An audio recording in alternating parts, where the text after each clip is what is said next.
Well, good morning, Bakersfield, surrounding communities, and everybody watching online on YouTube, Twitch, and Facebook Live. This is the Early Bird Special right here on KGEO Sports Talk, 101.1 FM, 1230 AM. I'm Chris Burdick. That's Sparky. Sparky, good morning. Good morning. Let them know what they're in for. Oh, God. Uh-oh. We feeling worse today than we did yesterday? No, That's not a I've good just sign. been, life gives you curveballs and Oh, no. you just adapt to them. But the last 24 hours has been a pain in my behind.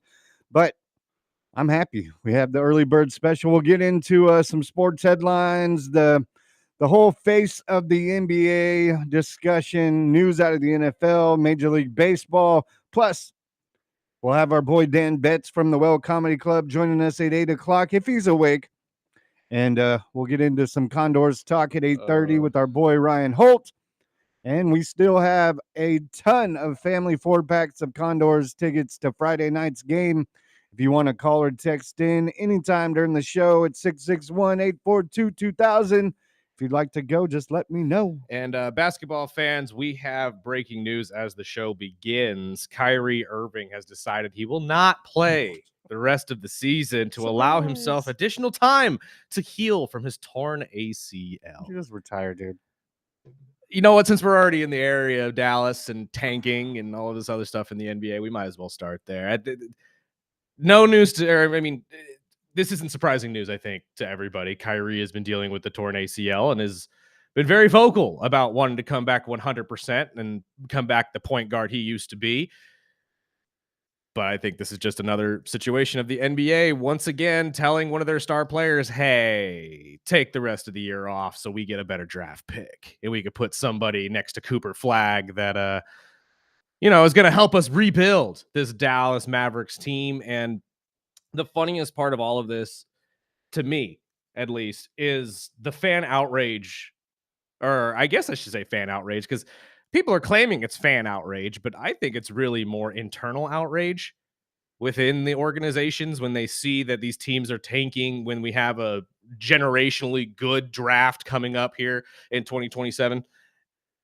And all of these teams are just upset that a lot of these teams, or all the non-playoff making teams, are deciding we're just going to bench everybody and we're going to just throw the rest of the season away. And obviously tanking has been a part of sports for years. I mean, or at least outwardly tanking on purpose. And the interesting part to me was Marc Cuban being the first one to really step out from the ownership group and say, the NBA should allow this for fans' sake. And he went to X and had two very, very, very long tweets that explained it in detail of why he believes that tanking is actually a good thing for the NBA. He even gave a point-by-point description. I believe he gave 5 separate points of why he believes that it's actually a good thing here that teams are tanking. And I kind of get his point. When your team is bad and it's not going to get any better a month or two down the line in the season, why wouldn't you tank and try to bring in the next big star to your city? That's kind of what gets fans excited. A lot of fans will sit there and say, you know what, we suck. I get it when it's a couple teams. Yeah. But when it's half the league, there's only so many. I mean, the Bulls are doing it, and they're not even at the bottom. That's fair, but I'd give maybe, I think Steph had it right the other day when they asked him about this. There's maybe 10 teams. 10. So a third of the league. But let's be fair, every single one of those teams that are tanking right now had no chance at the playoffs to begin with. And most of you that are fans of those teams, we're pretty much saying we might as well just throw this year away. Now, outside of the Bulls, because the Bulls fandom was hoping that they were going to get something this season and have at least been in the play-in for the last couple of years. But I mean, when 20 teams make the playoffs, that leaves us pretty much with the play-in already set. Well, 16. I don't with count the play-ins. I don't. You have to, because we've seen play-in teams make it farther than the play-in. No, that's fair. But that's my point. Is at 16 because there's still only 2 of the 4 play-in teams that make it. The play-in to me is just. Then why are we playing 82 games? That is the main question that everybody is bringing up, especially inside the league, is why not just make the season shorter and everybody gets what they want? Yep, I think that's the answer. Yeah. So I think that's one of the things that the NBA is going to have to come forward and deal with here in the offseason. And I have a bite here from Adam Silver, which we'll play in a second, of how he's really approaching all of this and the tanking situation and the players sitting out a lot. The sitting out thing only makes sense that you shorten the season. We've heard it from many, many angles, including our own guy Snacks on Mondays, that the season needs to be shorter. Maybe drop it to maybe 60 games, 62, somewhere in that area, so players have more of a inclination to actually jump in and play the majority, if not all, of the season. But again, when it comes to the tanking thing, I really don't see this as an issue for most of these teams. Utah, we didn't expect anything from Utah. Let's be fair. Dallas is doing this because they realized Nico Harrison absolutely screwed them over with the Luka Doncic trade and are now trying to fix it. So call me crazy, as my team has been in the bottom of the pack for 20 years. For a while, yeah. So we've had problems with teams complaining about the lottery. Right. We've had teams complain about tanking. Right. We've had people complain about the season being too long. Right. Maybe we have a in-season tournament on that lottery pick. Oh, that would bring some interesting stipulations to the in-season tournament. Maybe we leave the in-season tournament to those bottom half teams, and they play for the first overall pick. That's a great idea. I'm just saying, that's a fantastic idea, Spark. I mean, you aren't tanking, so you're not the worst, right? So you're not getting the first pick. But there's so many teams in the middle of the pack. Maybe you're playing for that best player in the draft. Here's the thing, and we can shift the in-season tournament to the playoff time, so those teams still play exactly, or maybe even right before playoffs. So it's like something that leads into the playoff run. I like that idea. I honestly love that idea. It'll keep people watching. It would. And it would bring some sort of competitiveness to getting the first overall pick. We got to win this because we want this number one pick. Exactly. And Grant, I know there's a lot of fans that'll probably sit there and say, well, yeah, the best worst team is just going to get the first overall pick. Okay. Yeah. That means they're out of the way the next year. At least you would hope. Mm-hmm. Because, I mean, let's say the Bulls win. Let's say the Bulls are the best, worst team in the NBA, and they get the first overall pick. Would we not all sit there and assume that with the first overall pick and Jaden Ivey and like all the other pieces that they kept, because they did trade away half of the guard room for the completely new guard room, Josh Giddey, whoever you want to believe, I think that's at least a play-in, if not a playoff team for the East. So and there's not complaining about, oh, this team they're already going to get the lottery pick and blah, blah, blah. And there are a lot of teams complaining that, players don't want to play on that city, or they don't play for that certain team because it's so-and-so. Maybe that keeps them competitive, and it's not always the worst team that gets the number one player and then plays a couple years and gets traded. And it gives you a reason to continue the season. It gives you a reason to continue fighting throughout the entirety of the year.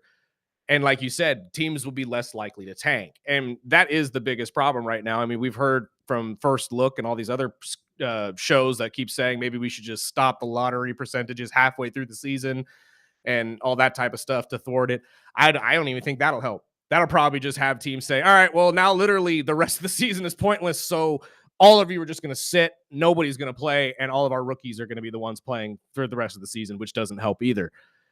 But the idea of just shifting the at least intention of the mid-season tournament, gives us a reason to watch. Idea. I mean, if your team's crap, at least we're playing for something, right? And we're not just instead of a cash cow or a cash grab for the players, which. And gives us another avenue to make money off these teams. It really does. No, it absolutely does. You're absolutely right. But I mean, again, I know that a lot of people will sit there and say, well, it's essentially just a NIT tournament for the pros. So what? Yeah. It at least gives them something to fight for at the end of the year. And not only that, it gives us another reason to watch March Madness. It does. Now, I really like this idea, Spark. I really do. I think we're going to have to push this. 661-842-2000. Let us know what you guys think. Should the in-season tournament become essentially a battle for the number one overall pick? It makes a lot of sense to me. Call it the lottery tournament. We could call it the lottery tournament. That's a great way to put it. Everybody who's not in the playoffs gets into the lottery tournament, and the winner of that tournament obviously gets the first overall pick. That'll fix tanking. It honestly would. And then everybody else, I mean, I wouldn't necessarily go down the line and say, you know, whoever lost in the final gets the second pick and so on and so forth. But maybe after that, you can use the lottery numbers or even just their overall ranking to decide who gets whatever draft And pick somebody's afterwards. like, hey, we need you, Kyrie. It just, again, back to Cuban's point here, though, when it comes to the tanking situation right now, do you kind of agree with him, though, that this is something for the fans? Like, in a way, it brings some sort of excitement that you're going to be getting the next big player in the NBA next season. I know a lot of people that watch the NBA don't really follow college ball very closely, but there are a good amount of young, talented players, 18, 19 years old, that are going to be coming out in this next year's draft. Does tanking not bring some sort of excitement in that realm to these teams, at least until we obviously get some sort of change? I know ESPN did a kind of a man on the street type thing, and a lot of fans were like, "We need to tank." Yes, Because that's their answer. that's my point. It's like, I know everybody keeps bringing it up. It's like, oh, it's for the fans. We have to fix it for the fans so we get the best quality competition out there. And I get the competition part of it. I do. But most of the fans that I know of that are fans of bad teams want their team to tank. They want that first overall pick. They want the next Cooper Flag. You know what I mean? Like, and especially since it's pretty much growing legs here that the draft is pretty rigged. Yeah, Like, it's pretty much rigged over whatever the NBA wants it to be. and it's been there forever. So, I mean, you got to do something in that area. But just the thought of it, I applaud Marc Cuban for being the one to step forward and saying this, because he is arguably the only owner, and I know he's a partial owner now, he's not a full owner, but he's the only one with name recognition where if he comes out and talks, everybody's going to listen. So for Marc Cuban to be the one to step up and say, look, man, we don't do this all the time, but every so often we do, especially when we know we suck. Yeah, he's grown on me. And this season is a joke. I mean, he even brings up like the penalties that these teams are getting hit with, the $500,000 to the Utah Jazz, the $100,000 to the Pacers.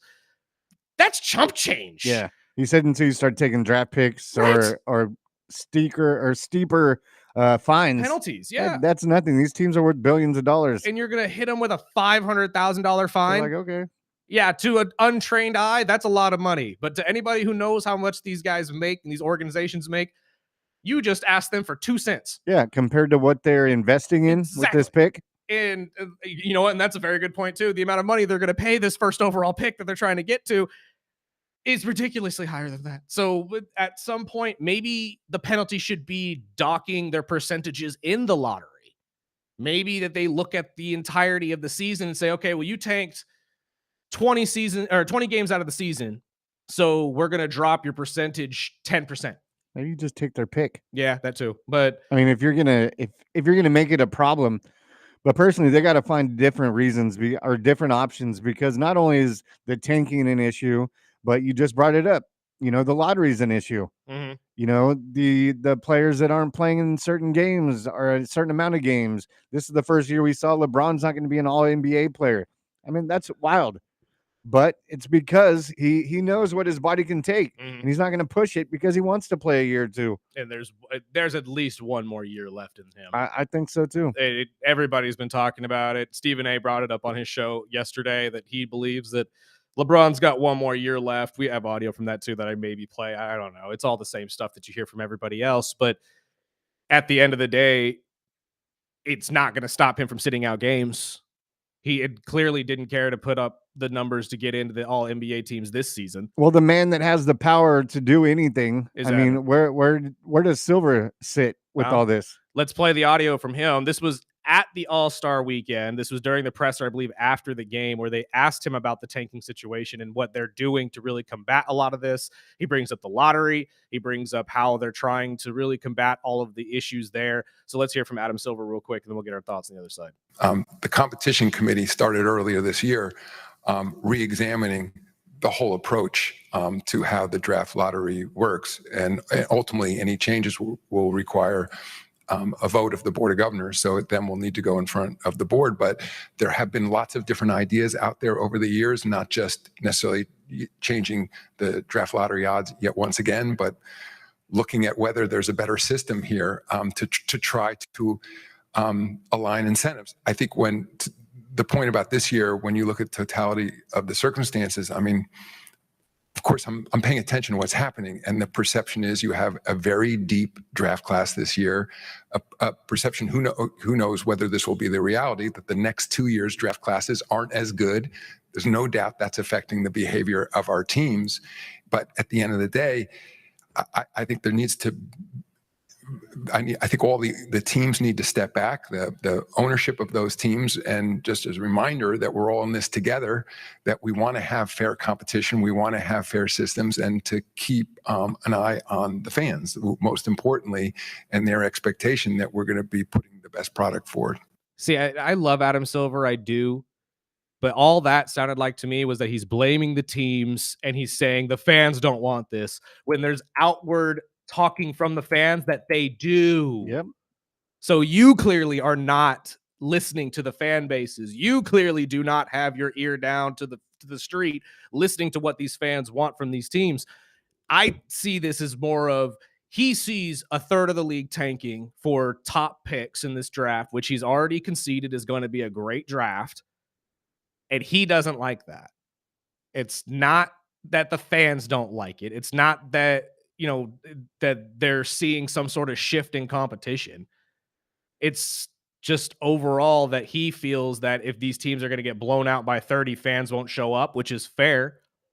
But at the same time, it's those same fans that are crying out saying, tank now, will be good later. I know a lot of Knicks fans right now are hoping and praying the rest of the league in the East just sits there and says, we'll take the rest of the year off. But when you see the big teams like the Knicks, the Boston Celtics, the Lakers, all of these teams still doing well, I don't think fans really give a damn. I really don't. It's the smaller market teams. Yeah. As long as the big market teams are still willing to fight, I don't think people really care that much about the small market teams like Utah, or I don't want to say Dallas. Dallas isn't a small market, but you get my point. Yeah. All of these smaller market teams, the bottom third of the league, they're going to tank because they know there's a great pick on the other end of it. Yep. And how the league is set up, it is a lot of teams that are at the bottom, that the smaller market teams are not the big name teams that are going to continue to get pushed out of this lottery. I also wonder how much of this has to do with DraftKings and all of these other corporations leaning in on the NBA saying, hey, our stuff's not getting used because these teams and players aren't getting played. So how much of this is actually fans crying out, and how much of it is actually the money that's supposed to be coming into you? Yeah, they're partners. Yeah, all of your partners, especially those betting corporations that you love to partner with there, Adam, are sitting there saying, when LeBron doesn't play or when this person doesn't play, our betting odds, or at least the amount of people that are betting on our games, go straight down. Yeah, I'm sure there's major dips. That's what I'm saying. So I think there's more to this than there's actually being talked about. I'm happy that he has at least come forward and said the leadership boards are looking into the draft and the lottery and all that. That's great. Whether they actually do anything about it, though, let's be honest, it's probably not going to happen. It probably isn't, especially when it comes to how this league is structured, how they're getting their money. I mean, the draft lottery in itself is a television program on ESPN, so obviously that rakes in some sort of revenue for you. But I still think Sparky's got it right on the head, man. If we shift that in-season tournament and make it worth something like a first overall pick, bring some excitement back to the league. I think it would bring all the eyes. And I mean, NBA needs something desperately to make it. And you can tell they see it because they're trying all these tournaments. Yes. And that they're trying, they're reaching. Absolutely. And then maybe it'll quell all those, all the gripes from inside the organizations as well. From all these Give me a reason to bet on my Bulls. Right. It's like maybe all these people will sit there and finally say, you know what? We all have a shot at something big here. It'll work out. But then again, it's the NBA. They'll probably find something to complain about at the end of the day. And we'll be hearing about this tanking thing until something happens out of it. I don't think it will, though, because, again, I don't think the fans are really the ones out crying against this. I think it's the teams themselves who realize we can't tank as bad as that team can, and we're not going to get the first overall pick. Because I think you just hit it, because I think it is probably the business side of it. I think Silver sees the numbers, and they have the smart people doing the the math and seeing the charts, and I'm sure they Mhm. see when big players aren't playing or the other teams aren't participating in big games. I agree. I'm sure betting just drops. And don't get me wrong, I'm sure there's plenty of fans out there that are tired of seeing their team get trounced by 30 points. But to be fair, what do you actually have on that roster? Look at the roster and how it's being built. Some of these teams are poorly structured. I hate to keep highlighting it, but Chicago is one of them to me now, especially after the trade deadline. But it at least brings some sort of hope to your fan base going forward that you have something to look forward to here. The tanking is just part of it. It's unfortunate, but honestly, I really don't see it as that big of a deal. Let's take a break real quick. We'll get into some other stuff on the other side of it. Tyreek Hill gave us a little bit of an update on what it looks like for his future. Looks like there's another surgery that's going to need to happen. As he said on his stream the other day, I was unaware of this, but because of that, that means most likely he won't get picked up until later in the season next season.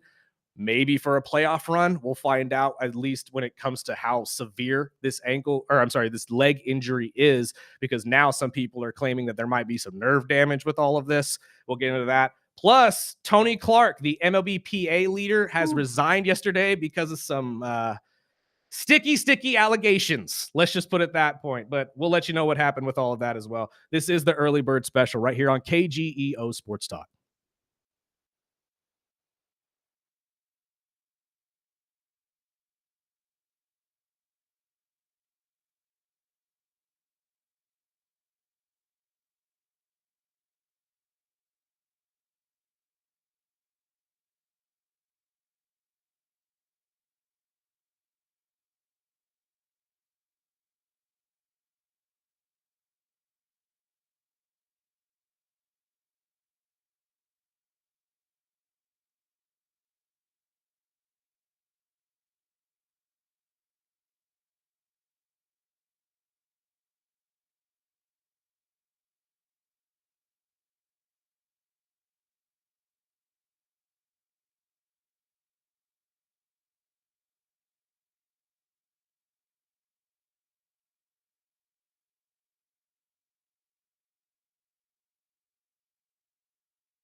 Welcome back.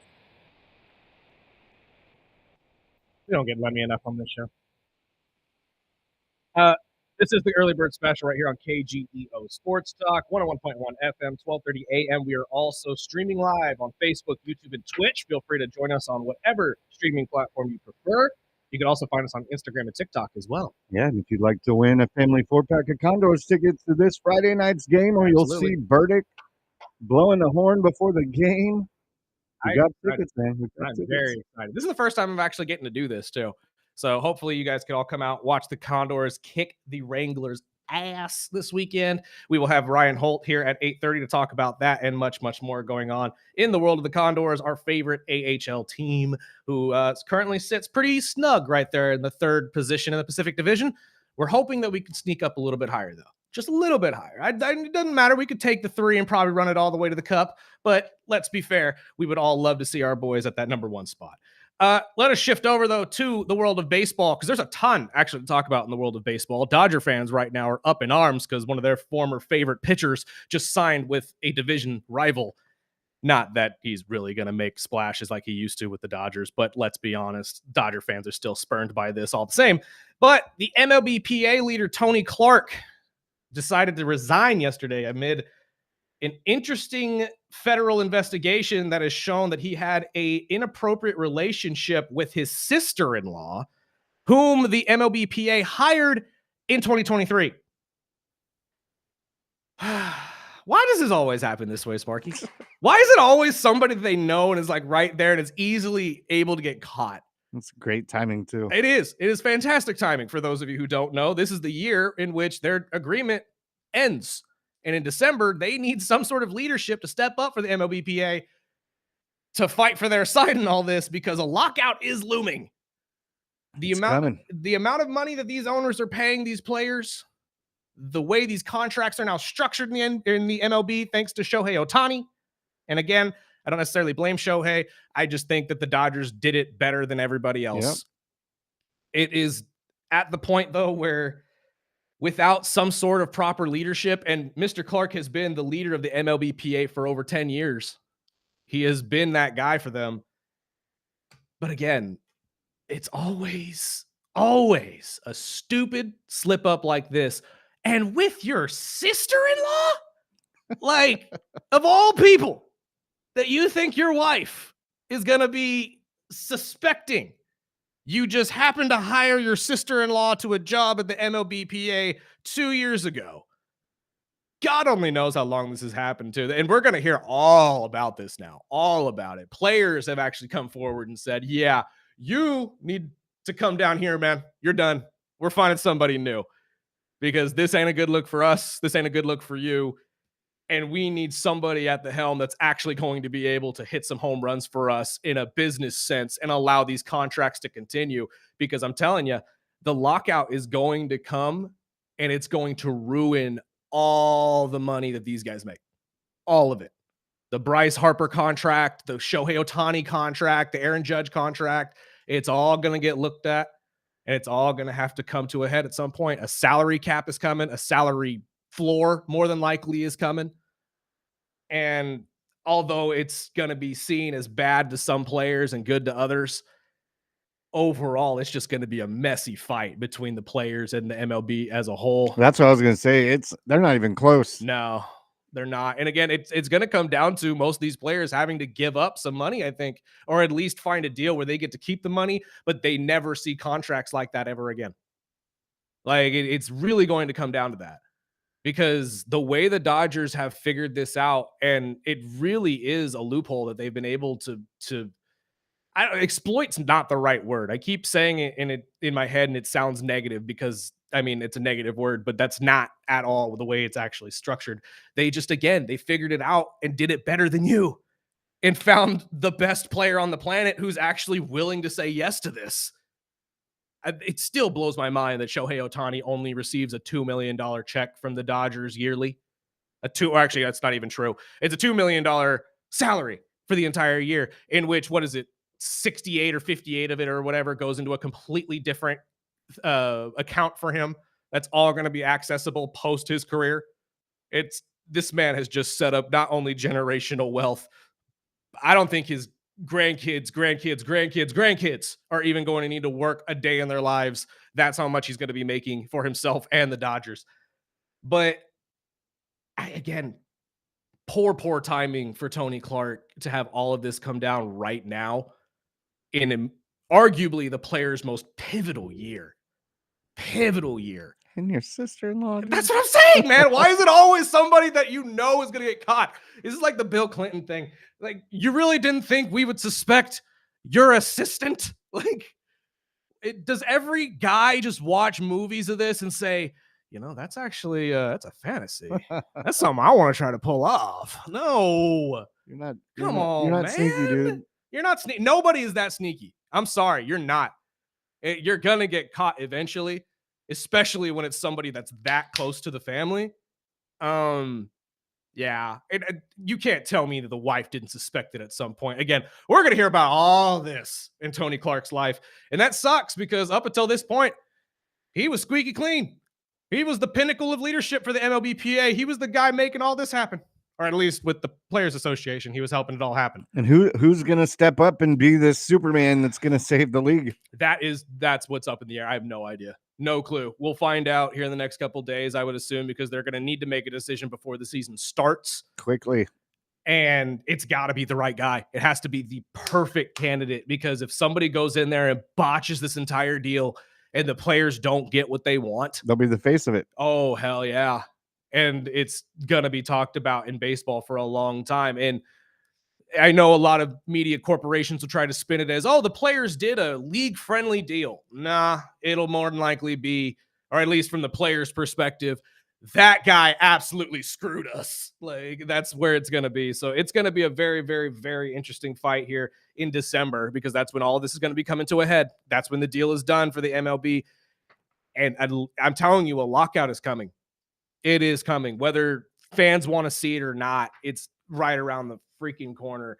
And that sucks for baseball. It really does, because as we've said on this show many times, baseball is dying in terms of popularity. We love to talk about, or at least highlight, the NBA's dying popularity. Baseball has been down there, and they are trying desperately to come back and fix it. And honestly, they've done a really good job. The last couple World Series have been stellar. Fighting couldn't Super ask for a better Bowls. one. So they have been doing the right things to get attention on the sport.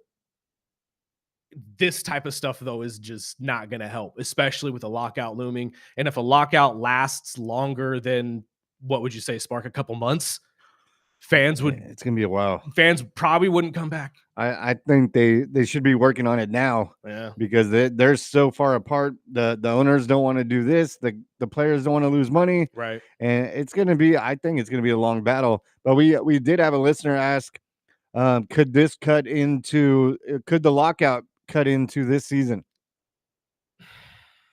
Well, the deal is done in December. So, yeah. I mean, no, I guess not. Because I think the deal is through this season. Yeah. So I think you're good until the end of the year. So we'll have one more World Series bout before this entire thing comes to a head. But in terms of cutting into the season as being a talking point, and honestly, maybe even shake the foundation of a lot of these franchises, 100%. 100% you're going to be hearing about it all year long. But in terms of, like, would we stop the season altogether halfway through? No, they wouldn't do that. Or at least I don't think they would. Not. If it got to a point where both sides are that heated, sure. But then it wouldn't necessarily be a lockout, it'd be a strike. Mm-hmm. And which we've seen. Yeah, that would be even worse, because, or at least for the players, because then you're angering fans. Then it's going to be the fans against the players who are now against the league. And all fans are going to say is, you guys are selling out and you really only want the money. You don't even want to play baseball, blah, blah, blah. You should, and then we get the keyboard heroes every single day who cry and say they should just be happy with getting the money they get and playing a kid's game. Again, there's some validity to that, but there's also some ignorance to that. So we're going to be hearing about it all season long. That's for sure. Will it cut into the season and stop it altogether? I don't think so. But honestly, like Sparky just said, we've seen it before. So it could happen. Who knows? I'm surprised more teams aren't trying to get these blockbuster deals this offseason going into this so-called strike. I think some of them tried to, but they just didn't get the deals they wanted.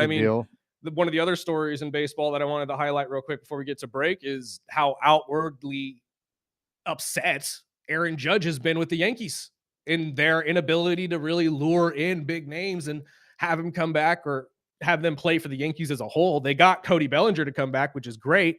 But as we saw last year with the Yankees, there's a lot Yeah, they're gonna need more than that. left to be desired with this team.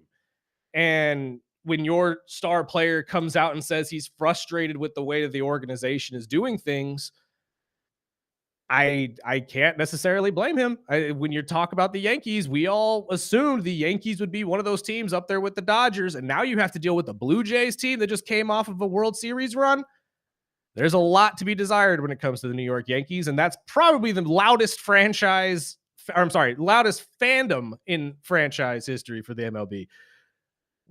I just don't know if the Yankees did that in order to really prepare for this upcoming season because they know that these contracts are all going to be changing, or is just Yankeeville not the draw it used to be? I think that's what it is. You think the Yankees are just falling off in terms of being that team that players want to go play for? Yeah, when the Mets will pay them better. That's a good point. I'm just saying. And you probably don't get nearly the mess from media when you play for the Mets than you do when you play for the Yankees. Because let Judge deal with that. Well, we'll go over to the Mets or we'll go to the Dodgers. I'm thinking in my head just like the pressure that it must be to play for the Yankees compared to the Mets. And again, they're both in LA, but it's kind of the same when you talk about the Dodgers and the Angels. No one expects the Angels to do anything. Let's be honest. It's the same with the Mets. As much as they can pay players, it's the Mets. They're going to find a way to blow it up at some point halfway through the season. That's just how it happens. So the pressure is very different from playing from both franchises. So maybe you're right, Spark. Maybe it's just more of players just say, you know what? I can get the same amount of money going to playing for the Mets and don't have to deal with the media as much. I think that's a plus. That's a plus for baseball players, at least.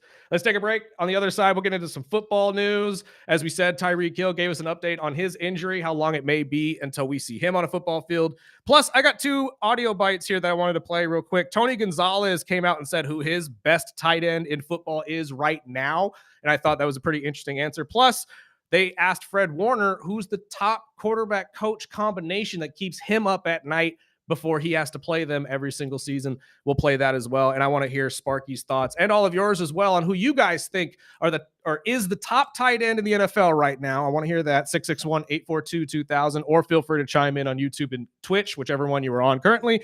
And what is the top quarterback coach combination going into next season? Because obviously a lot of them got shaken up this offseason. I wouldn't necessarily put Lamar Jackson on his coach on top of that list anymore, Mr. Minter. I wouldn't necessarily have Brady and Josh Allen up there anymore. So what are your guys' thoughts? Who's the top quarterback coach combination in the NFL? We'll get back to that and much more on the other side. This is the Early Bird Special right here on KGEO Sports Talk.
Welcome back. Early bird special right here on KGEO Sports Talk, 101.1 FM, 12:30 a.m. Spark, I have a match for you to get you into Joe Hendry. The upcoming Vengeance Day match that he has on NXT will be him and Ricky Saints, two of my very favorite of NXT's up-and-comers. You got to watch this match. It's going to be fantastic. It's going to be great.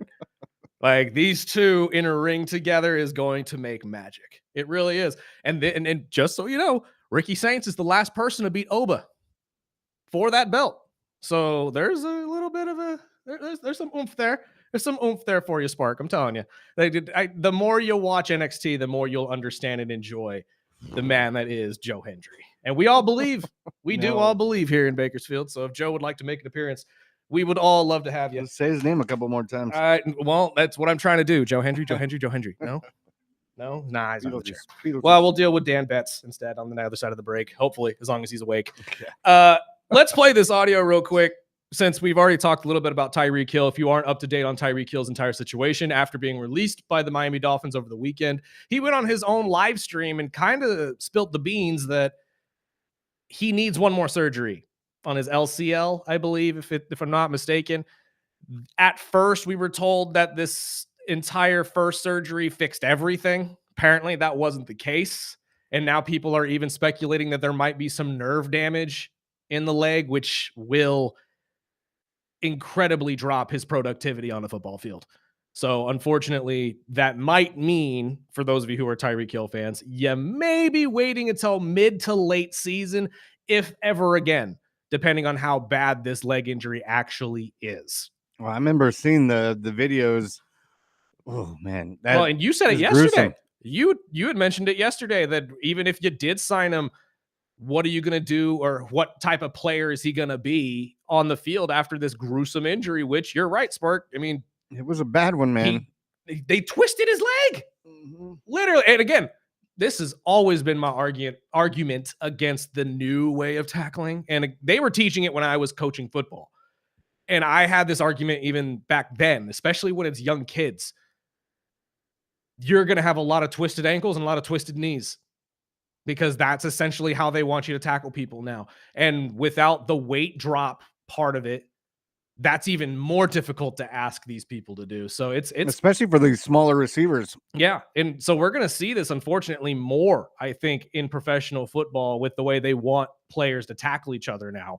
And it's just going to thwart more careers, in my opinion. But like I said, we'll see as seasons progress. Hopefully we don't get these big injuries to big receivers, but Tyreek Hill might be the first of many.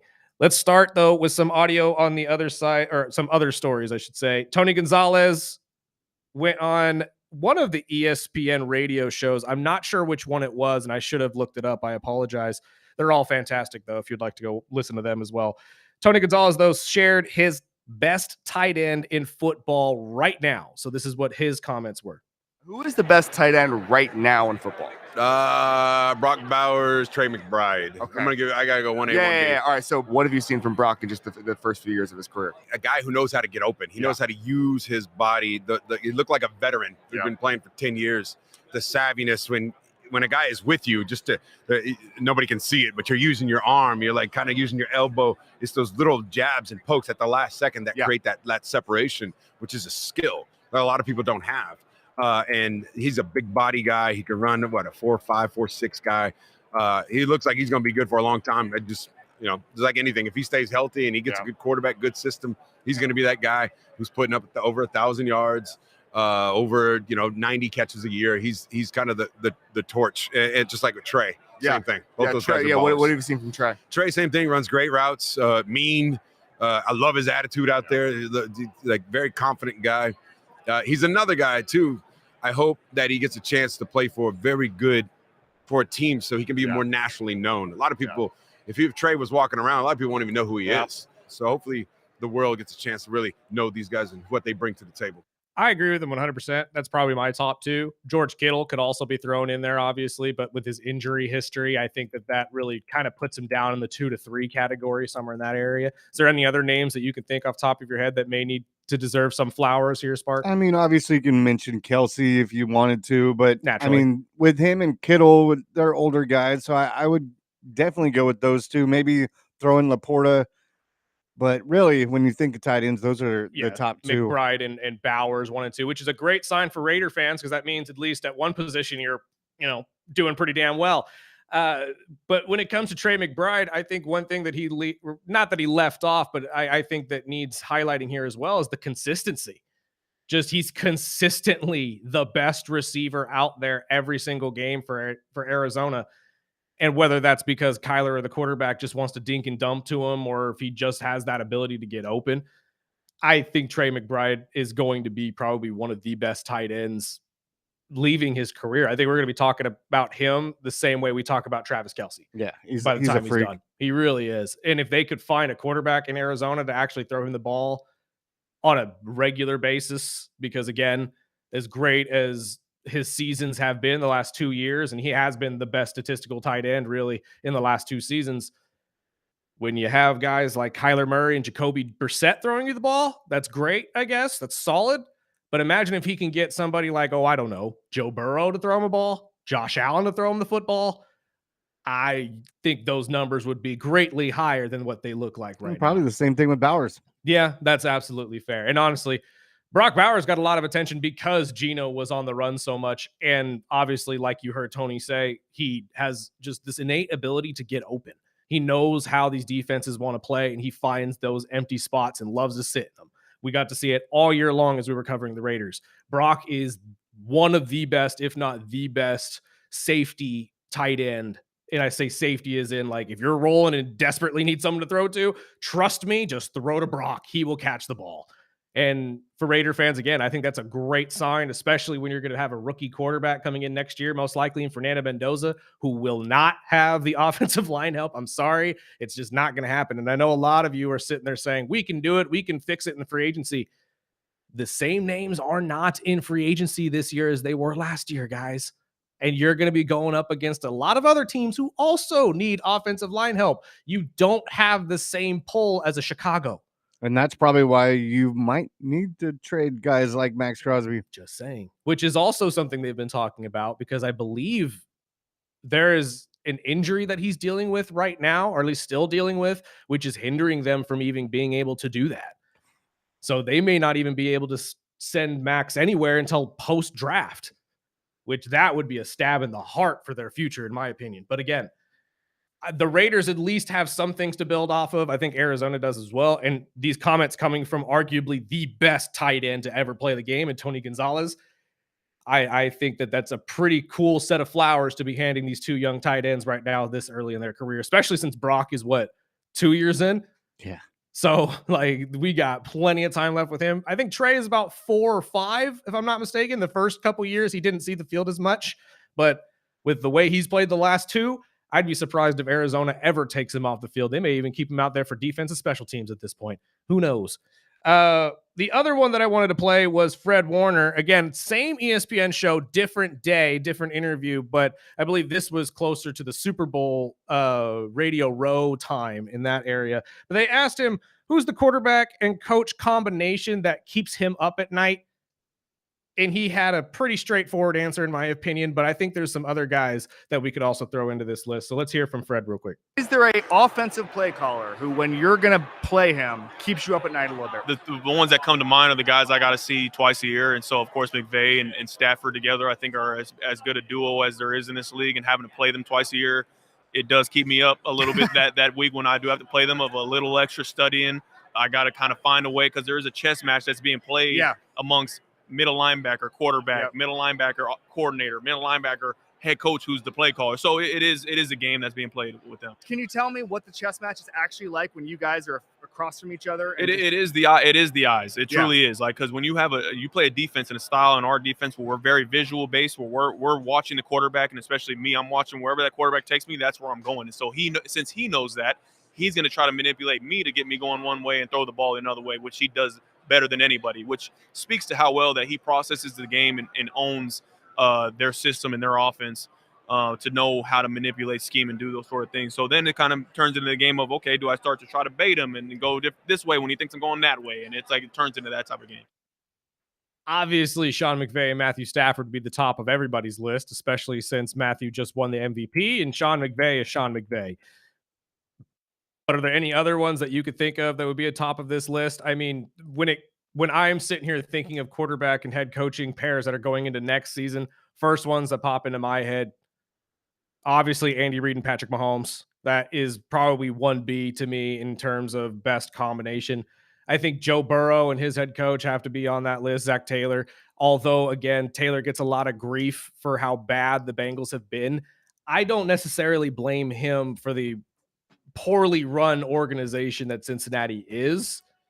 And he has been able to at least make something out of this offense. I would definitely keep an eye out on Caleb and Ben Johnson. That's going to be a pair. I think that's going to be a great pair. And honestly, if they can continue to get better, Harbaugh and Herbert could be one of the best pairs as well. Especially with McDaniel's offense. So we'll be keeping a close eye on all of those guys and seeing who will be the top head coach and quarterback pairing going into next season. What are your guys' thoughts? 661-842-2000. If you want to call or chime in via text, we will share all of those as soon as we can. We also got a couple guests coming in right now. Dan Betts from The Well and our guy Ryan Holt from the Bakersfield Condors at 8:30. This is the Early Bird Special right here on KGEO Sports Talk. We will be right back.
He's right there. Welcome back. Early bird special right here on KGEO Sports Talk, 101.1 FM, 1230 AM. And it's time to talk to our friends at the well. Mr. Dan Betts is here. I'm here. You're awake. We're back. happy. Speaking of early, Speaking of early. Hey, I know I texted you on the way here, and I was like, I'm running late, but what time did I make it? right on No, time. he made it. On the nose, buddy. No, it's bad. I mean, again, you're a very busy man, so we understand why you can be, behind on things. You're and too all of kind, that, and but- frankly, it's unacceptable for me to It's consistently. early, and I know he came early today. comedians early. I mean, what? You guys are you're being too kind. Thank you for your understanding that I'm pathetic and I have ADHD. Have you slept? And Is my real question. Yeah, that's a good question. Can I be honest with you? I've said this before. I woke up early enough today that I was like, all right, I'm gonna get up, I'll get showered, I'll get dressed, I'll get ready for the day, and then I'm gonna have like an early one of these like kick butt days where you knock off like everything on your to-do list. I'm like, I'm gonna start early. I'm gonna get to the club right after this, and I'm gonna be blowing and going all day. And then somehow I looked at the clock and I was like, I don't think I have time to shower or brush my teeth or have my morning coffee poo. I think I just gotta go. And I just gotta That's the conversation I have with myself every night before I go. I'm gonna wake up earlier, and I get up at 3:15, 3:20 how every morning. could you possibly get up any earlier? But right around 3 or 4 p.m., I'm like, you could text me in the morning and I would be like, you could be like, good night, Dan. And I'd be like, good morning. Good morning, Stephen. We're ships in the night. I mean, legitimately, I'm going to hell bed of a night after 3. Last night, I went to drop off some stuff. I have a buddy that's having a major surgery tomorrow, so I wanted to go see him before. And my wife calls me. I'm on the road for 10 minutes. She said, yeah, 3 of the trees fell on the roof. And I said, what? No. I said, is there any damage? No text back, no nothing. I call her back. Is everything all right? Nothing. Nothing. So I'm like turning around. I'm like, that's what they do is to everything us. okay? It's 3 branches, And wasn't it? I've got 12 what are they called? Cypress trees? No. Cypress trees. These old cypress trees. He showed me the picture earlier. Oh, I was like, that was a good guess. And we topped It's the them parallel, a couple yeah. years ago, but the city won't let me cut them down because we have a busy street behind the house. She said, no, you can't personally cut these down. I said, all right. So we just topped them. And because we saw them a couple years ago, like waving back breaking and the forth. laws, what you just said. And I'm like, okay, well, I'll just top them and I won't cut the trees down. So it got pretty windy the last couple nights. And well, luckily it wasn't the ones directly for the roof, but it was leaning. 3 of them were leaning up on my house. And I came home and I was like, okay, well, I could probably pull them down, but they're going to hit the neighbor's roof. So I don't want not your problem. I don't want to open that one. Yeah, that's a door She's you like, probably well, don't want to kick down. You've got insurance. I'm like, yeah, but I don't want to use it if I don't have to. Yeah. So I text a couple guys that own tree removals, and they're like, well, we can't give you a quote over the phone. So I sent them a couple texts, and they're like, yeah, we'll come by tomorrow and check it out. So hopefully it's not too bad. But I mean, that's not how I went to sleep last night. I'm gonna wake up early. I'm gonna get these trees removed. I'm gonna get this done. I got the Woolworth show coming up this weekend. It never works that way. And right now I'm like, I need a nap. Yeah. You know what I mean? I'm just breathing coffee breath into this microphone right now. I'm about to start. That's what's keeping him awake. But I'm about to before you start came farting in, here. we asked the question, what quarterback coach duo going into this new season do you think teams need to worry about? My guy, you already know my answer. I was listening to you guys on the way in this morning, and I was like, I feel like such a bum because every time you guys bring me in here, if we talk about sports, I talk about Chicago sports. That's it. That's my fine. knowledge. That's fine. That's my knowledge. I don't know It is about what any it other is. teams. I don't care. The Bears are awesome. The Packers Why do you suck. think That's Rich all I know. Eisen has Seth Rollins on all the time? He's not Fair. talking about wrestling. He's talking about Chicago. Filling it Fair, up. but absolutely. I mean, that is my answer. Ben Johnson and Caleb Williams are going to be a problem. So a fellow Bulls fan. So we've been talking about these NBA problems, teams tanking, teams not really buying into the lottery. So we came up with the idea of maybe we do at the end of the season, do a tournament for the bad teams. And whoever wins this tournament, instead of the worst team getting the number 1 lottery pick, the person that wins this tournament gets the number 1 pick. That's really, Would that be more entertaining for our middle of the pack type teams? I'm big time in on that out of the gate. That's brilliant. It's I would totally love what you. Yeah, sandbagging the whole thing is dumb. You got to okay, now of the losers, the best of the losers gets this. If for no other reason, just to, I mean, it is entertainment. Like that is the job. Yeah. That was who was right, was it Crosby Mhm. that was pissed off about Because they benched them him. benching him, and he was like, no man, I come out to win, which I get his perspective, and I also get like you got to win, you got to be a part of the team. But yeah, I think I you're get onto paid to something. play football. Why are you benching me the last 3 or 4 Yeah. weeks of the season? Well, So, to be fair, I guess he did have a serious injury. They were trying to get him to heal, but he just wouldn't do Fair. it. even Coach Kubiak said he came out to kind of walk through the building and see his new job, and he Right. said Max was already there. Yeah. All right. I want to interrupt this regularly scheduled program with this quick announcement. By the way, you guys were talking about giving tight ends their flowers when Yes. I was listening on the drive here. I want to take just a second to give you guys your flowers. Oh, I mean it sincerely. You guys got a great program here. You guys got a great show. I was listening to you guys on the drive here, and I was like, "This is a great show, man." And I'm never up early enough, hardly, to listen. I'm either listening on the way here or I'm on the show. I hear that a lot. But I want to say this sincerely. It's very difficult. Your friends and your family in your circle, they don't notice improvement. They don't notice success. It's like watching your own kid grow, which Steven, I know you can relate to. Uh-huh. You don't notice it. And then it's like a relative comes like, oh my God, he shot up. You don't see your kid for a weekend. They go to Camp Keep or whatever. You're like, oh my God, you grew.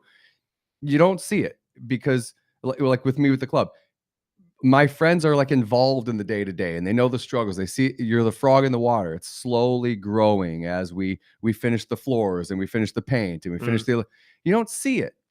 So it's not your friends typically who notice the hard work paying off.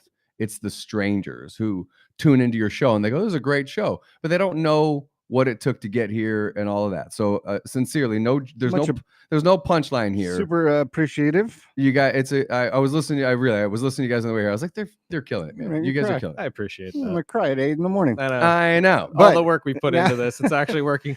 Well, let's go back to the Well Comedy Club. And then let's talk about Michael Jordan playing touch butt at the race recently. Well, okay, we can Sure. get into that at some point. We heard but- so much about that, man. I He can't was believe pulling on the this is. shirt. That's what I said. I was like, I can't believe this is a talking point But if it was over any the other fact that he player- won the Daytona 500. I know. No, Well, everybody's just talking about the fact that he looked at a kid's shirt and said, "What does that say?" And he pulled it down for a second. wasn't there a little bit of grabbing though? A little bit. That's what a lot of people are texting saying, And Absolutely and not. more sports talk, by the way, and more Chicago. But I'm in an ongoing debate with my stepson, my 13-year-old stepson, who's telling me that LeBron is the GOAT. And there's times I think about just driving like partway to Nevada and kicking him out. And going, that's it. Like, we don't figure it out. I don't know who you are anymore. Like, I'm not going to This have is this. called Barstow. Figure it out. Yeah, I'm dropping you off in Zizix, the town you can't drive past without going Zizix out loud on the way to Vegas. Is that how you say it? I've Zizix. always wondered how to actually pronounce that. So did I've I. never figured Okay, that in out. fairness, I don't know for sure, but that's how That's I as close say as I'm gonna get to it. Zizix. It's the Schitt's Creek of Nevada. Yeah, no but kidding.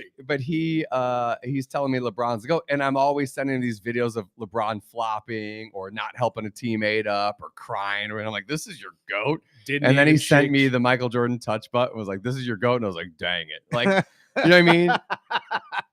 I was I like, had Billy show me that video yesterday. What's up with Jordan? Look, man, it's not what y'all think it is. It's I mean, let the man. If it was any be. other player, I'm sure it would have blew up. Oh, no, it's that's also true. it's a bad time. Yes, You know what I mean? There's these files. I don't know if you've heard about these Yes. files that are out there. There's some files. Files. man named Yeah, some Jeffrey. files. What kind of guy- files. Yeah, Joffrey. Is that the post you did Joffrey. yesterday? Huh? The post you did on your story Yeah. yesterday. I Did you was see like, that? It's yeah. rough. Was It's that rough. real? Yes. Really? Yes. I have stayed away from the news It's- since working on it. It's gnarly, right? So okay, so there's all that stuff going on. So like it's like kind of a bad time to be out here playing touch butt, Yeah. Like I've Yeah, had to that's fair. I've had to really rein it in lately. You know what I mean? Like when I Is that why you've been staying away from children's schools? yeah when I even with everybody, I saw Steven this morning. My first thought was get some, Greg, get you a little That's handful true. of Those cameras. Steven's, Good game, good hustle. of Steven's cheeks. That'd be my next reel. Oh Lord. Oh, my Uh, gosh. So the well, Yes. is it- yes. I know we'll have Anthony on tomorrow talking about his first open mic in the Friday the 13th, but you've got a couple shows coming up. Plus, I need to know more about this adult bingo. oh my gosh, I'm a little nervous about this one. I think we might be in trouble. Really? Yeah, because they're there's a whole like surge of bingo type things going on right now, right? There's like a karaoke type bingo, or bingo locos. Another one's like a bingo rave, bingo party. I just did a WrestleMania or a Royal Rumble Yeah, Royal bingo with Rumble our buddy bingo. at Dionysus. Nice. He did a whole full-on wrestling bingo. It's like a big thing right now. Yeah. It's like kind of a growing movement. So adult bingo reached out to us. I didn't know I wasn't heavily involved in the booking of this one. As the machine at the club gets bigger, I've got my hands in Other less things, but then I saw my wife shared one of their like promotional reels with me, and like they had invited us to collab on Instagram. Where I was like, oh my god! I was like, We gotta get this. I gotta work this one. There's gonna be some things to see. I have a feeling. And then the adult bingo's Instagram page, I think, got shut down and everything's blurred. Everything's redacted, I think is the word to use these days. But it got shut down, and I was like, okay, like so it's gonna be a little while. That's this Sunday. And adult bingo's looking pretty good. We also have people ask me all the time, like, are you guys just doing strictly comedy? My ethos was always like, or my argument was always like, I'm only doing comedy the first year at White Lane, and kind of similarly here, with sprinkling in like punk rock karaoke and some occasional bands and stuff. And that we've done Hunks, like the Chip and Dale style show. Yes. And I got to be honest with you, I am a straight married man. Hunks is it's a blast. Like my male staff loves it. Eddie's been in here, one of our fellow comics and door guys. Eddie made money as a door guy dancing during one of them. Shirt on, Raquel. It's a blast. We have a drag show coming up, and tickets are selling better than like everything else right now, which is hilarious. And then we've got adult bingo. So yes, we're doing some non-comedy. Okay, I love it, man. I need to know, what does adult bingo entail? Like, because you keep saying it or dancing around it, but I now that we can't see it on Instagram, you now have to explain it to me. What are people like? What can we expect? For? Kim, I'll be honest with you. You don't know. I'm a little bit like, I don't know. Like, Oh, you know what I mean? Like, that's awesome. I'm gonna be there, and I would be like, what's gonna happen? I saw there's prizes, there's mini games going on throughout the day, and comedy, or no? Yes, I think the hosts of it are all also comedians. I've seen. Is it all based off of what you're gonna see at the show, or are they literally like throughout the show you hear We're playing bingo? Like, yeah, like. No, it's not like your grandma's bingo. Okay. Unless grandma was flashing people. Well, I think, I don't know if there's like laws I don't know how much I want to talk about this. I suspect it's going to be a wild ride. It's going to be wild. Okay. Yeah, I think there's like, I've seen clips of it where they've got, two random adults, girls giving the guy a lap dance, or the guy's giving the girl a lap dance, and it's silly. It's fun, but it's kind of on the naughty, risque. Sunday. Is there tickets that people need to buy, or can they just show up? They should buy tickets. Tickets are actually more expensive at the door at the club. I always encourage folks to buy tickets online early at thewellcomedyclub.com. Again, that's tickets at thewellcomedyclub.com.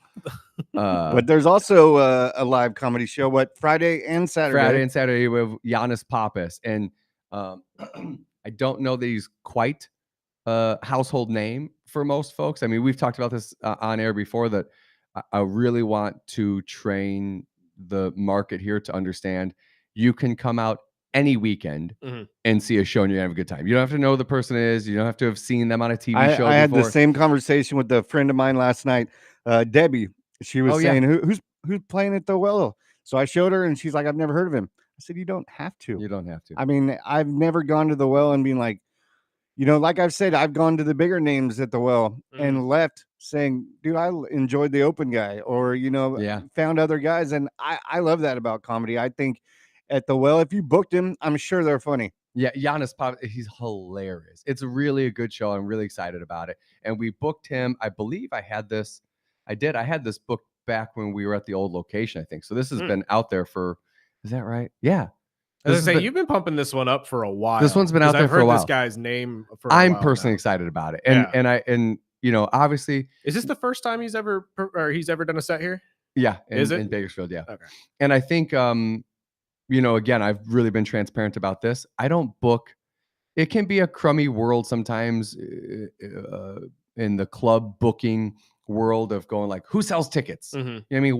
What hacky, crappy, non-funny TikToker has 12 million followers and will fill my room? Mhm. And I just think that's so gross and so disingenuous, especially if you were in LA and there's 15 comedy clubs and folks could choose what they're going to do on their weekends and with their income. That's one thing. But I live in this community. I'm a part of it. I got to face people at the grocery store. True. I really can't. And I'm a comedian as well. So I can't stomach the thought of booking a show that I think is going to suck, but it's going to sell tickets. I would far rather, and it's not good business sense, but I would rather book a really great show that I lose my backside on. So just knowing that, I believe in the Field of Dreams methodology, right? If you build it, they will come. Put on good shows, and you got to weather the storm long enough, obviously, for the word to get out and folks to understand that that's the case. And then you're like the Luigi's of comedy clubs, you know what I mean? Where people are like, I will absolutely go there. I'll wait. I'll bear the Everyone lines. talks about Luigi's. I've personally never went. You've never been to Luigi's?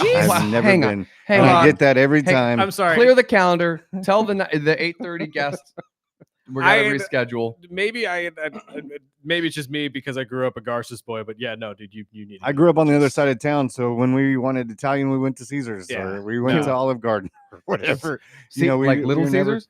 No, Caesars. Caesars Italian Deli. which is also Pizza. fantastic. Yes, I love Caesars. We had Caesars last night. So Okay, Yes. can we make plans to go to Luigi's together? we can try. What do you mean we could try? Well, I mean, we've been making plans for years.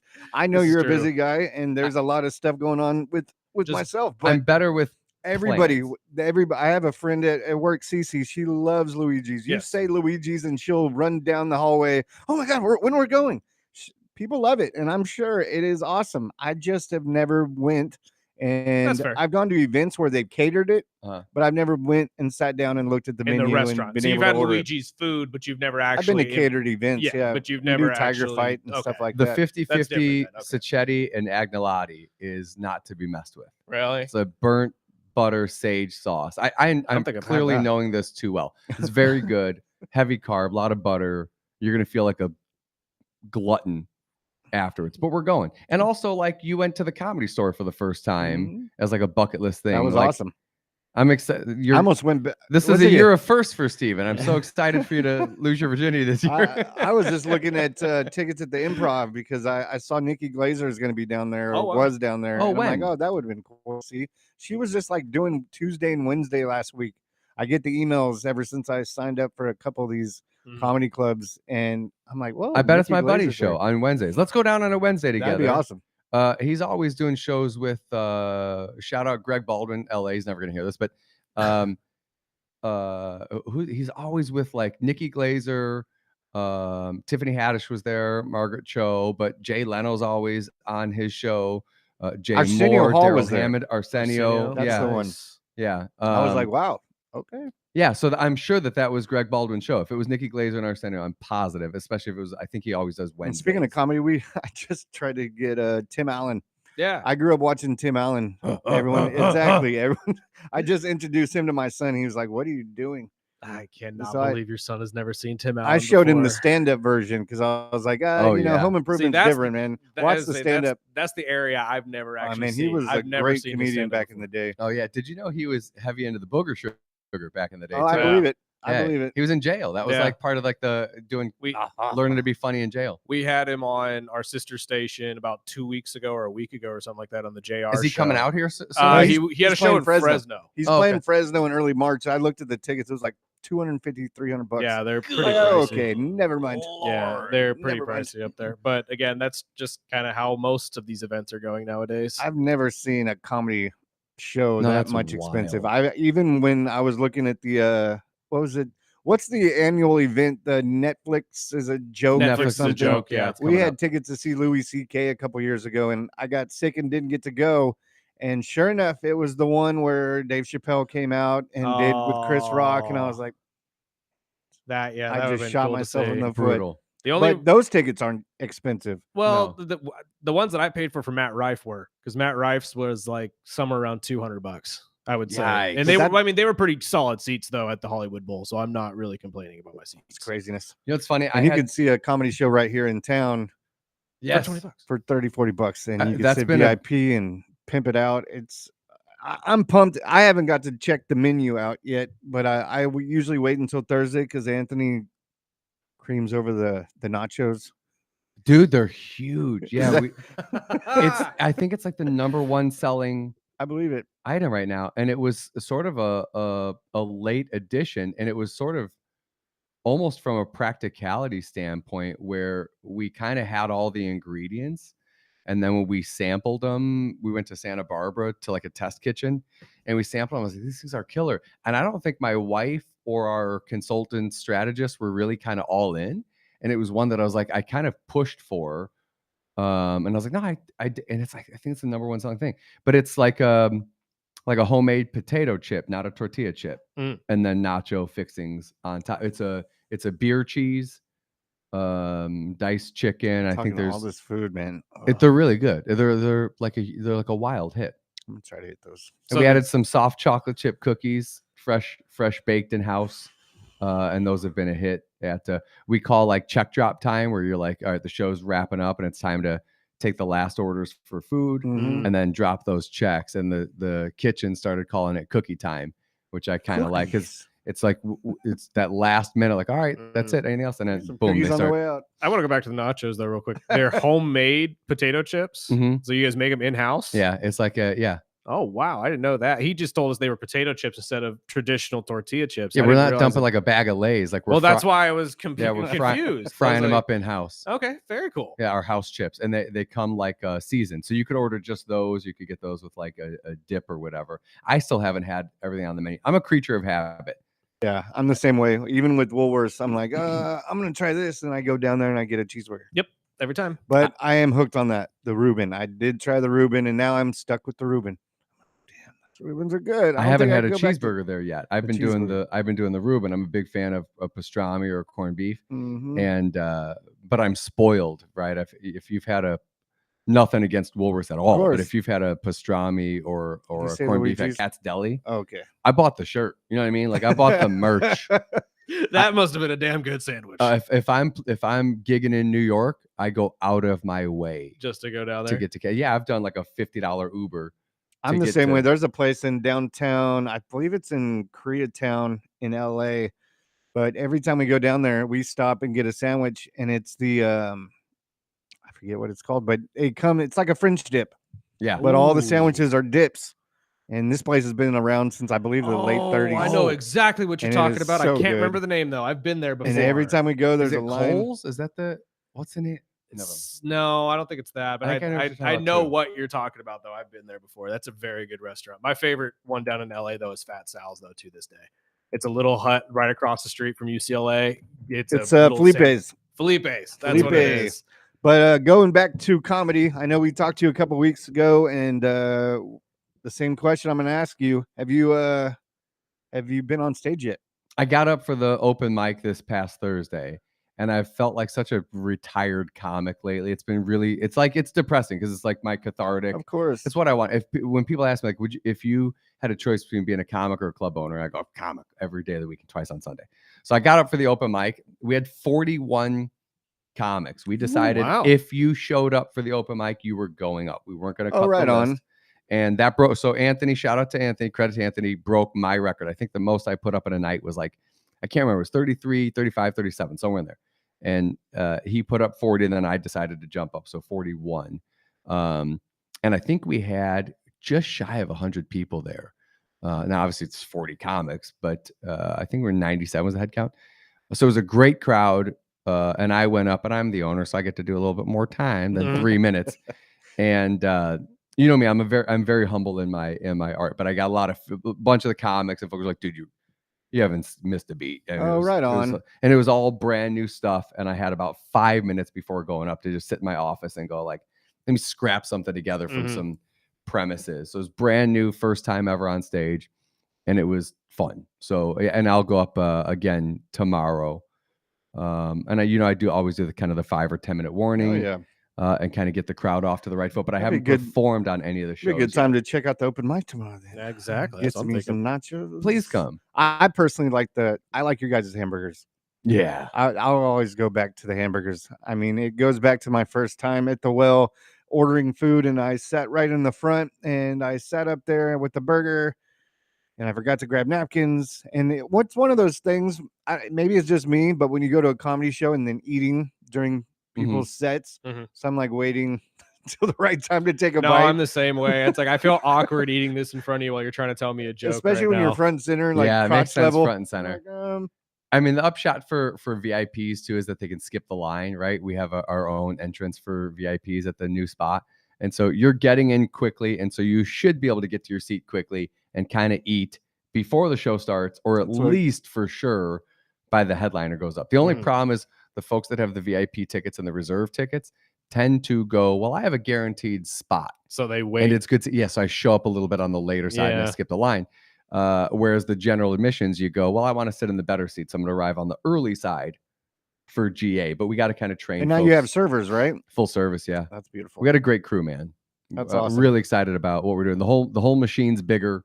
Everything's elevated. Everything's leveled up. We've really leaned into, someone just asked me, what do you want for the well? I go, I want to be here. Literally. I want to retire doing it. I want to be 74 years old. And people are like, dude, he still goes up on stage. You know, he's in his 70s. He's in his 80s. The guy's traveled the dream, the country. I mean, I would expect the well being that landmark right there in that area. And that area has been, I mean, several different things. And I think it's just a perfect location for you guys. I agree. Thank you. Yeah, I think we've got all the hallmark, all the trappings to be there and be a staple and be something that, like we've kind of talked about Luigi's or the Fox or something. Where 30 years from now, people are like, oh, it's a staple. And my 8-year-old daughter just recently told me she wants to be a stand-up comedian, which is a surprise. Nice. That's awesome. And told me she wants to run the well one day. Sweet. Look at you. The family business. They're doing it right. So how cool would that be? Run it for 20 years and hand it off to my daughter. I have a couple more weeks till my son gets his driver's license, and I'm sure I probably won't see him very much until he needs gas money or something. Yeah, exactly. Then I'm it's like, Dad.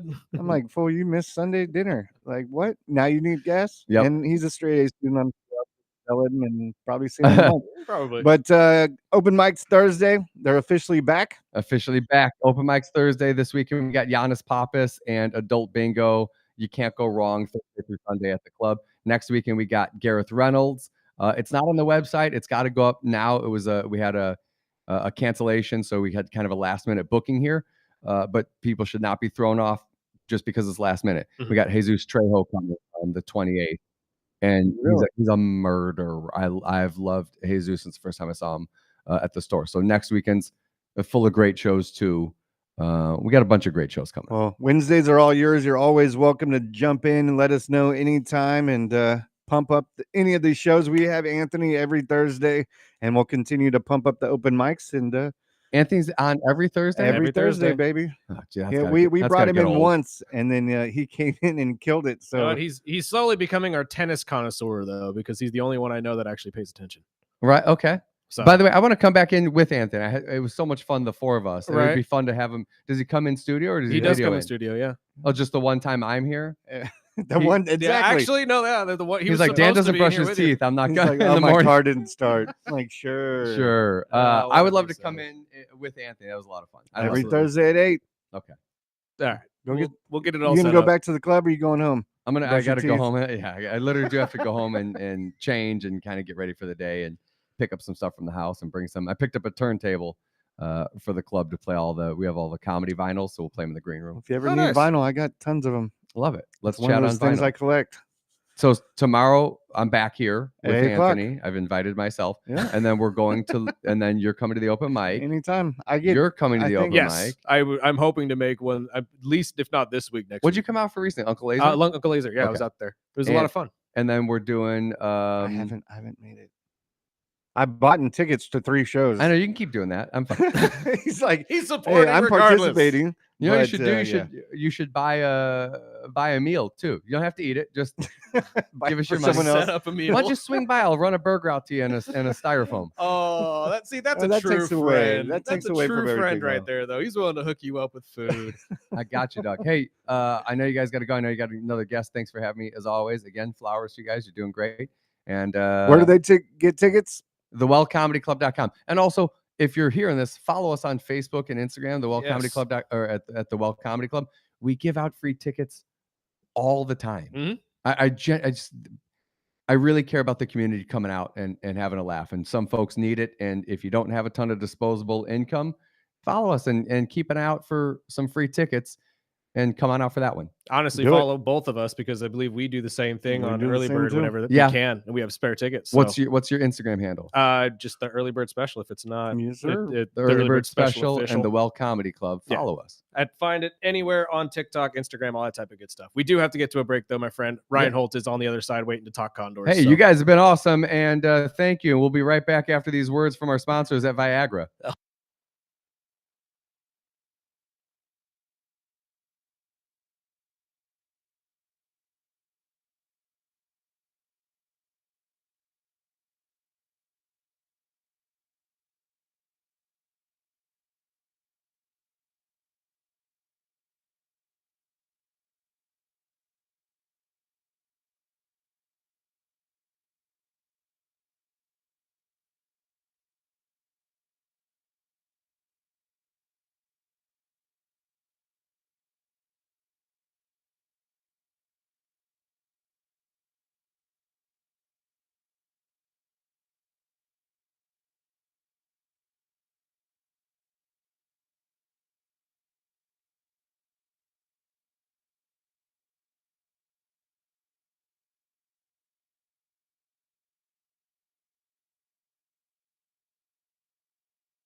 Bird Special.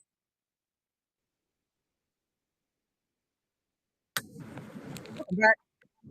Early Bird Special here on KGEO Sports Talk, 101.1 FM, 12:30 a.m. Normally, I would let the phone play out. We have very little time to talk to our friend Ryan Holt about all things Condors because they have a massive game coming up this weekend on Friday against the Wranglers. It is KGEO night, and I'll be in attendance because I'll be the one sounding the horn this time since Sparky had to do it, twice this season already? It's Big FM nights. It's Big man. FM nights, man. It's huge. And speaking of Big FM, we'll be at the grand opening of the Spectrum store right around the corner tomorrow from 9:30 to 11. You can win a pair of tickets to see Journey. Oh, there you go. There you go. Holty, can you hear us? I got you. How we doing, guys? We're Good. doing well, man. Good to see you this week. Apologies for last week, but at least we got the interview through. Yeah. Let's talk about what the team has been going through. Obviously, we had a 3-game skid before pulling off a dub against the Gulls in San Diego over the weekend. I hate the goals. It is what it is, man. But hopefully we get back on the right foot here and the Condors get back to their winning ways. How does the team feel going into this weekend against the Wranglers? Or, I'm sorry, no, we have Coachella Valley first and then the Wranglers. Coachella Valley tonight. Yeah, but excuse me, go back to Saturday, a big win in San Diego. That's been I'll use the word house of horrors for the Condors over the last couple of years, right? Even if San Diego hasn't been good, something always seems to happen in that building, right? Bounces, weird deflections, own goal, like just one of those buildings that you never feel comfortable in.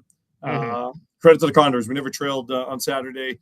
Isaac Howard scored a big power play goal in the third period, kind of, settled things down a little bit. And then the team hung on and did a great job defending in the last 5 minutes to see out the win. So good win over the weekend, back to the winning ways, right? Which is what we come to expect for this team.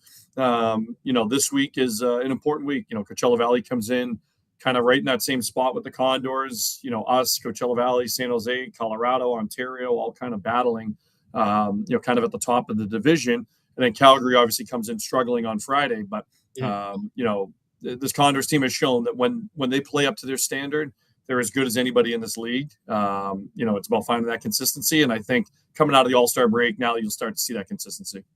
So post All-Star break is where a lot of people really say that most of these sports organizations really kick up and you see most of the competition start. Is that kind of the same thing with the AHL? Do we see a different level of competition post All-Star game? Yeah, I think so. We have, just over 20 games left in the regular season. I think we have 24 left. So we have less than a third of our season left here coming down the stretch. And, for hockey, the way the AHL set up, and especially with the Olympics now, the NHL only has, 14, 15 games left when they come back from their break next week. Right. So they're on a tight crunch, right? So things are a little different right now. The trade deadline at the NHL level in 2 weeks. So that's always kind of in the back of the head. So you're kind of getting to different tent poles throughout the year, right? You get to Christmas or Thanksgiving, and then you get to New Year's, and then, you get to the trade deadline, and you kind of hit these tent poles along the way, right, all to try and just, break up the season. Right now it's about, the teams that can find success in and around this area are usually the teams that are good by the end of the year because the teams kind of stick together. Right. Well, speaking of that, this is a big part of the season. What is the biggest thing you see that we need to tighten up before this big run? Yeah, I think, we're getting some bodies back, right? Atro Lepinen came back on Friday. He'll be full go here for the rest of the year. He's our best defenseman, our best offensive defenseman. And, we've missed him for the last 2 months. And then Cam Dineen, probably our second best all-around defenseman. He's only played 4 games out of the last 40. So, he's supposed to come back on Friday. That's a big boost. Calvin Pickard's here between the pipes. Obviously, had, some ups and downs in the NHL this year, but, he's a guy who has been rock solid for us, and that's all we care about at this point. But saw Picks this morning. He's in a great mindset. He'll probably play, maybe Friday night. And then Matt Savoy, who, was with the Condors last year, was our best rookie last year, has been in the NHL all year. The Oilers have some cap trouble right now. They're up against it, and without diving in too much into numbers, but, they needed someone to go play in Bakersfield for a game, and he's the youngest guy on the team. And, hey, go play in Bakersfield for a game. So we'll see him Friday night. Saw him at breakfast this morning. He's excited to be around. He's, these guys are just hockey guys. They don't care where they're playing. Right. So we'll see him Friday night. So, getting a couple extra bodies is nice. Adds a little juice to the week here. And I think this Condors team is good. Offensive team has defended well here over the last second half of the year, and we're full go right now. It's a fun team to be around. Absolutely. And honestly, that's one of the cool things to me about the AHL is that you will see so many of these younger players go back and forth between their NHL and AHL teams. How many faces can we expect to see make that jump back and forth right now between AHL and NHL? While we're obviously, I mean, guys that have spent significant time, right? Obviously, Quinn Hudson's been up for 2 occasions. Ike Howard started the year there, went back up, and now is back with the Condors. Calvin Pickard coming back to the Condors. He'll likely go back to Edmonton at some point, right? It's great to see. So every year, depending on what the NHL team's needs are, and Josh Szymanski, of course, before he went to the Olympics. So, it's 4 to 5 guys that, whether they're on a full-time basis or, semi-full-time basis, make the jump to the NHL level. And, fortunately and unfortunately, the trade deadline is coming for the Oilers. It's anticipated that they're going to be active. And what that means is they're either trading for NHL players or, they're trading, prospects at our level for NHL players. So that's kind of the next kind of hurdle to jump, I think, if you will, for this group. But, I think you're looking at, next year, going into next year, probably, 4 to 5 guys off this roster right now that are going to be full-time NHLers. And we'll see them at some point probably down the road, but for the most part, they'll be full-time NHLers. Fantastic. Love to hear that. One last question before we get to Friday's game. How's the pedigree line going?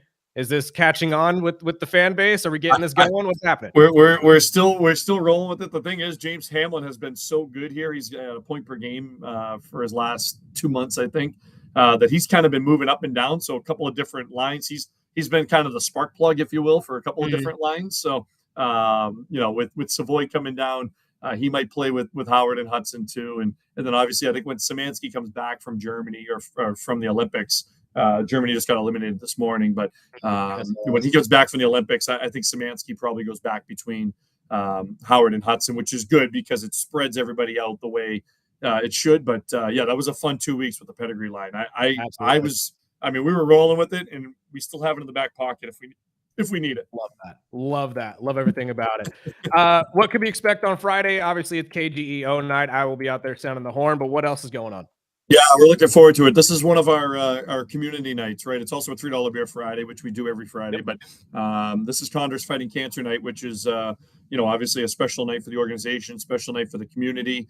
Guys will wear special jerseys, so we'll have lavender themed jerseys that we'll auction off at the game. And the last couple of weeks, and we've shown some of it on social media. We'll show more here over the next couple of days. But players have been partnered up with local kids who have been, affected by cancer here over the last, couple of years and maybe going through treatments or maybe their families are on hard times. So we were able to partner up with Dignity Health and with the Kern County Cancer Foundation. And we've done this the last couple of years. So the players are going to bring the kids out with them for the auction. And then the proceeds from the auction are going to go directly to the kids. So, as much as foundations and charity. Yeah, we lost Holty. Man, Holt's gone. Oh, Lord. Am I gone? Well, that's a big game. I know he's bringing game. it up, but it's the Fighting Cancer game, which I went to last year, and it is, everyone heard, and this is one of the big games where I think the community really teams up and back together. So We're back. you're back. We're back. All right. Back? All right. We are back. Sorry about that. I sorry don't know if that was us or what happened there. Yeah, so the players are going to link up with local kids who have been affected by cancer the last couple of years, and they'll bring them out on the ice after the game for the jersey auction, and all the proceeds are going to benefit the kids, right? So, as much as foundations and charities do such great work, I think sometimes people want to see where their dollars are going and how it's affecting people's lives, and we have kids from 2 years old all the way up to 17 and their families, and they're going to get to come out to the game and have a great time and enjoy the game. And then I can't tell if it's us or if it's him, but I'm not 100% sure on this one. This one's new for me, but for those of you who are planning on going out to the game this weekend, it'll be a massive these drives. It really is I mean, not to take words out of Holt's mouth here, but let's all just say it. F cancer. I lost my grandmother to cancer. And if I can get Holty back in here, we'll talk a little bit more about this, but I'd love to get involved if we can in some way, because anything that has to do with donating to something to end this ridiculous run by this stupid disease that really we should find some way to end. Yeah, I really the people don't know. over at the Kern Cancer Foundation are great people. They Absolutely. have a great organization, and they'll be out there helping us and the Condors out, raise some money for to fight this. Absolutely. So it's a big game. If you'd like to go to Friday night's game, we have family 4-packs. Just text in 661-842-2000. Plus, you get to see Burdick. Absolutely. I'll be there sounding the horn. Come up, say hi. I will be out having a beer or two. It is $3 beer night, so I can't necessarily say no to that. I think my best friend and his family will be coming with me, so we'll be enjoying the game. Feel free, come up, say hi, and I appreciate anybody who wants to come. And even if you want to tell me I'm an idiot, because I am an idiot a lot of the time, but that's the beauty of it. Again, apologies to Holtzy. Hopefully we get him back here momentarily before the end of the show so we can wrap up our conversation. So I saw this crazy story. So this 21-year-old, he's a trader. Yes. And he traveled from Ohio State to Levi's Stadium ahead of the Super Bowl. And he is one of many people that were betting on the Super Bowl. So he figured out, well, I'm going to go listen in the Levi's Stadium parking lot the day before while they're doing sound check for the the halftime show, the national anthem. And he came with his timer and he timed Charlie Pugh and saw how long his Star Spangled Banner was, and then immediately made the bets. Is this fair? And won it. Is this fair? I mean, again, it's fair. It's fair game. He's not breaking any laws. They didn't shoo him out of the place. He said he clocked a rehearsal at about 1:44. So he took the 2 minutes under. And here's the thing that's not fair is traditionally they will record those, the tests and use that instead of him actually doing it live. So that's where I'm like drawing the line is this fair? I mean, you kind of had a leg up on everybody, but again, it's kind of like the Dodgers. They just thought outside the box and did something that everybody just assumed wasn't allowed. Right. I guess. I don't know. That's an interesting thing. And, with everything going down with betting, you would assume that at least a bookie would try to come down on this kid and say you cheated into the money. Yeah, I think he waited until after he got paid. Yeah, you're probably right there. But honestly, and another wild story I wanted to bounce off you. It's official. Tyson Mayweather. No. Yep. We're doing Tyson Mayweather now? April 25th from the Congo. Okay, at some point, we have to be able to sit here and say that this is abuse. So Tyson will be 59 by the time of the fight. Mayweather will be 48. They've announced it'll be 8 2-minute rounds. You know what? And they're looking at 14 or 16 ounce, the heavier gloves. I blame myself, Sparky. I blame myself for this. And there's a simple reason why. We asked for this. Exactly. I was talking about the Ronda Rousey Carano fight coming up here for Netflix and how much that was going to be interesting just solely because it's two pioneers in women's fighting going up against each other for the first time, regardless of how old they are. But man, this is abuse. This at this point, somebody is in Mike's ear and is telling him to take all these fights. Tyson told the crowd, he said, hey, I didn't ask for this fight. Mayweather asked for it. See, and that's what I'm saying. Like there's just so much wrong with this. And he said he warned Mayweather and said it's a bad idea, dude. Whether you want to blame the Paul for this, or I say the Paul because let's be honest, it's not Logan's fault, it's Jake's fault. But come on, man, this is abuse. This is abuse to this man. No, we can't be doing April this. 25th. Oh, what's funny too is this is just Floyd seeing the dollar signs up in the air and saying, I need that. And it's an exhibition, so it doesn't count for anyone's record. No, of course not. I mean, neither of these men money. would ever do that. But God, and let me guess, is MVP a part of this? Is Jake Paul's group? Nope. No? Okay. It had some group I never heard of, but it's in the Congo. It's not in our country. Of course it is, because nobody in America is going to go pay it's not to a see Netflix Mayweather special. and Tyson. It's nothing crazy, but oh my God. Before we get out of here, I know we only got about how much time we got? About 2 minutes. You know what? Maybe I'll save this for tomorrow then. Stephen A. Smith came forward on one of his shows and explained why he believes players aren't stepping forward to be the new face of the NBA so quickly. And it's our fault, Sparky. That's who he's blaming. He's blaming us, not us directly. You don't listen to the early bird special, although he should.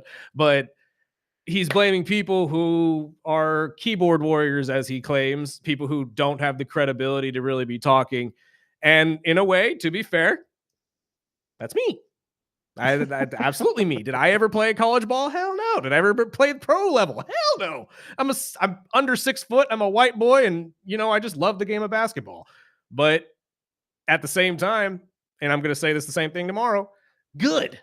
I'm glad, because if an NBA player cares that much about what a no-namer who has never played the game thinks about his game, you shouldn't be the face of the league to begin with. That's my take on it. If you're not willing to take all the brunt of the responsibility from the fandom itself, because let's be honest, there's not one person that's going to be paying you. It's millions across the NBA, or the NBA fandom, I should say. So if you are so inclined to be that worried about what somebody could say that has never played the game at the NBA level, you shouldn't be the face of the NBA. Right?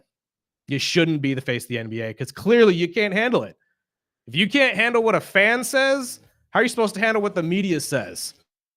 Kevin Durant. So we'll talk more about that tomorrow. There's another NFL wide receiver testing the free agency. Mike Evans said he will test free agency. I don't think he leaves. I mean, I thought he was going to do that last year. I thought so too. And honestly, I think this is more of just him saying, I'm not going to retire yet. He'll see what he's worth out there, and he's worth a lot of money. But something tells me Tampa Bay figures a way. There's a lot of rumors with him and Josh Allen. Oh my. Now that would be a pairing that people should worry about. We'll talk about that and much, much more tomorrow. Plenty to talk about out of the world of the NFL. Plus, we didn't get to Sharon Moore, who was granted a hearing for his validity for the arrest. We'll talk about all that tomorrow, 7 to 9. Join us, won't you? This is the Early Bird Special. Sparky, let's get out of here.